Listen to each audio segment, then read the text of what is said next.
যে সমস্ত স্কলাররা জান্নাতে নিয়ে যাবার সুপারিশের দাবি নিয়ে বসে আছে অথবা জান্নাতের টিকিট বিক্রি করতেছে, তাদের কি আদেও আল্লাহ তাআলা সুপারিশের ক্ষমতা দেবেন?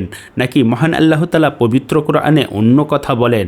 মহান আল্লাহ তাআলা পবিত্র কোরআনে বলেন, আর ভয় করো সেদিনকে যেদিন কেউ কারো কোনো কাজে আসবে না, কারো পক্ষ থেকে কোনো সুপারিশ গ্রহণ করা হবে না।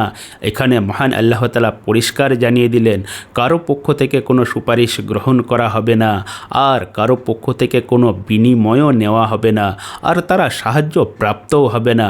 সুতরাং যে যার আমলের বিনিময়ে জান্নাতে যাবে সে কথা মহান আল্লাহ তাআলা পরিষ্কার কোরআনেই জানিয়ে দিয়েছেন। মহান আল্লাহ তাআলা বলেন, আর যারাই ঈমান এনেছে এবং সৎ কাজ করেছে তুমি তাদেরকে সুসংবাদ দাও, তাদের জন্য রয়েছে জান্নাতসমূহ যার তলদেশ দিয়ে প্রবাহিত হবে নদীসমূহ।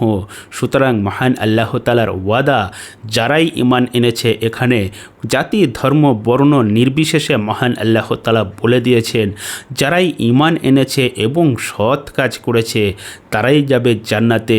কোনো স্কলার তাকে সুপারিশ করে অথবা টিকিটের বিনিময়ে জান্নাতে প্রবেশ করাতে পারবে না, বা কোনো স্কলারের যদি মনে হয় আমার সঙ্গে শত্রুতা কারো আছে, তাকে জান্নাত থেকে টেনে বের করে জাহান্নামে নিয়ে যেতে পারবে না।